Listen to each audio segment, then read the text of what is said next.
В начале сентября гостями Академии стали около 120 выпускников международной программы «Корабль молодежи мира». Программа реализуется правительством Японии на протяжении 30 лет. Россия впервые принимала глобальную ассамблею выпускников.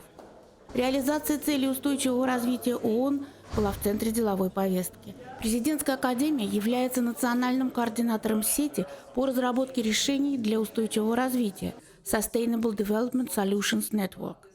Проект Института финансов и устойчивого развития ИФУР РАНХИКС «Организация научно-образовательной деятельности по достижению ЦУР» включен ООН в число лучших мировых практик достижения целей устойчивого развития.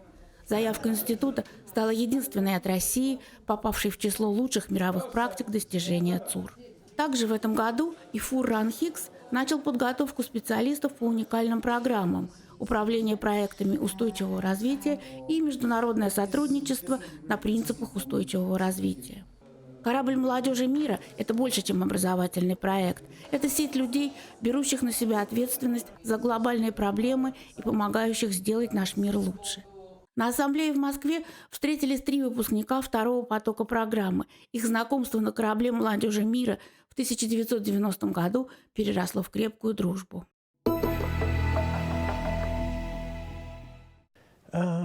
The Ship for World Youth project is a life-changing project.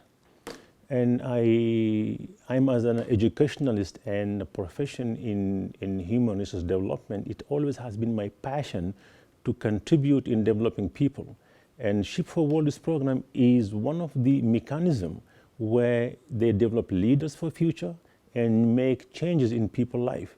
And I'm a heavy supporter of that mission. And so therefore there is a very close alignment between my personal objectives and the Ship of World Youth objectives. And I have seen many people's life has changed after this program. And I would like to support that more and more and more so that we can change individuals, individuals change societies, societies change the whole world.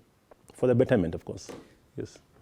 What roundtable are you taking part in, and why is the issue interesting for you, especially? I have selected these sustainable objectives of UN, where we talked about the goal 4, which is directly related to my work as the dean of the college, which is about quality education and sustainability of quality in higher education, the green initiatives in the institutions, and the role of the universities actually in achieving the UN goals. And I think that was the one of the popular discussion room, and then we had very interesting ideas and experiences of from different countries. We had students from this university where they had explained and shared their experience, how they are contributing at the students level. So we could see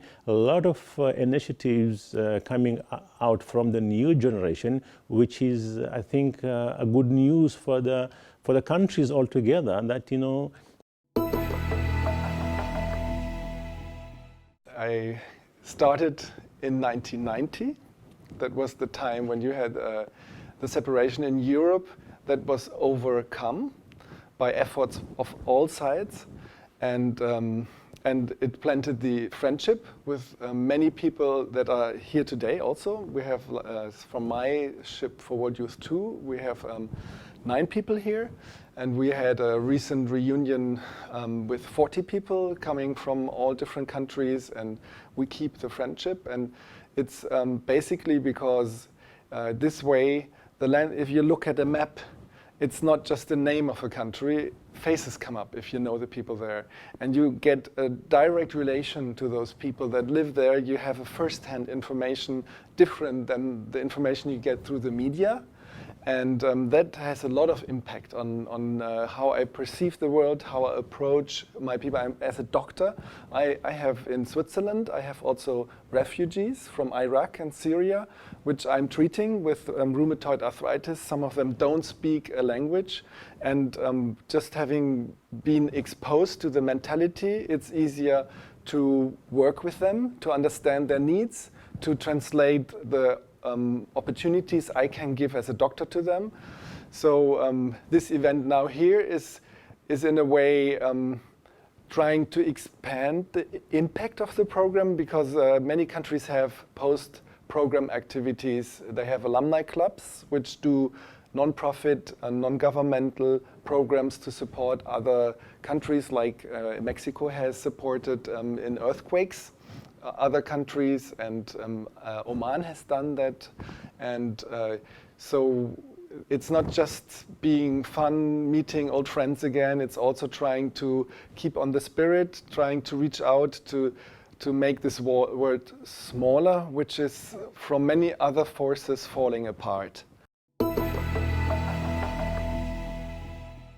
The SWI program is a unique program. It is a pioneer program that runs and is fully sponsored by the Japanese government, and it gives to us, which I feel blessed, like all the participants that took part in the program, an opportunity to broaden their perspectives and their outlook to the world.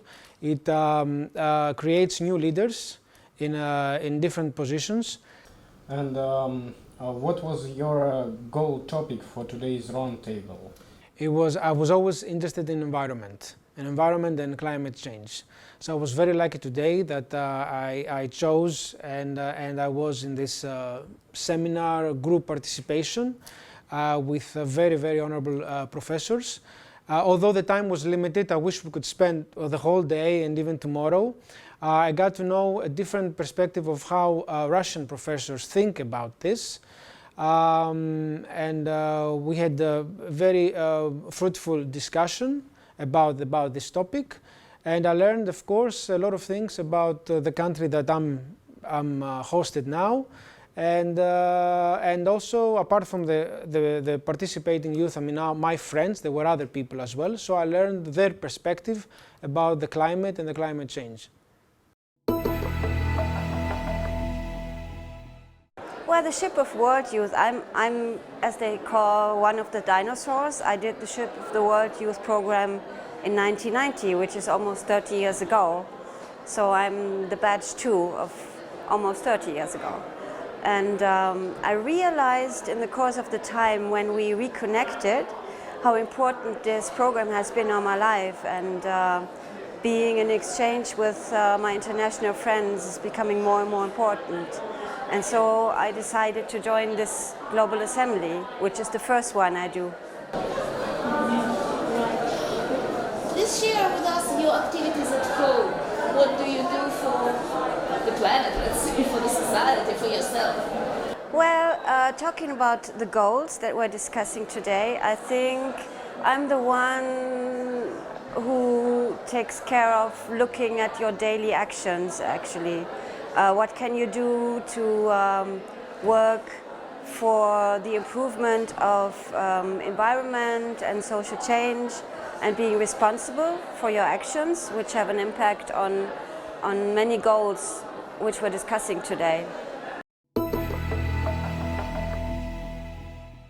Education has to find out how to teach it, not to influence the people, but to give them free opinion, to think about changing a society into a sustainable society, which is very difficult, very complicated. So the state, which normally sets up plans and standards, has nothing to do with the normal life of a people. And we try to bring it together, so to make the people be aware what does the policy mean and what influence does it have to the personal life, and how people could react on these international and national plans of climate action. Almost 7 years ago, I joined the Ship for World Youth program, and I try as much as I can to join these global assemblies whenever possible, because it helps me reconnect with my friends and meet new people from all over the world and from the country that I visit, that are a great example of global citizens, a great example of youth leadership. It is part of my self-development and my cultural exchange experience in general. It was a great opportunity for me to learn about Russia's position in terms of the Sustainable Development Goals in general, and in particular to the goal I chose, the energy. What kind of endeavors are being introduced in the country? What kind of policies does the country follow? What are the challenges that Russia is facing, and how it is trying to resolve it, whether on government level or on research institutions and universities? What kind of efforts the researchers are putting into this goal in order to develop it and make it more manageable. So it was a great experience for me to compare and learn about Russia's Sustainable Development Goals. I think Moscow is a beautiful country. I can tell you I was very emotional on the 1st of September when we were on this boat and it went under the bridge, and I asked my friend from Russia and I go, why the fireworks? And she goes, we're celebrating Knowledge Day. And I was like, wow, you know? She said it's a new academic for the kids to go back to school. So I was touched by that, you know? Celebrating knowledge in a big kind of way, yeah? For the kids to go to school, the teachers to go back, yeah. Встреча выпускников ассамблеи в президентской академии прошла на высоком уровне и одновременно очень эмоционально и сердечно.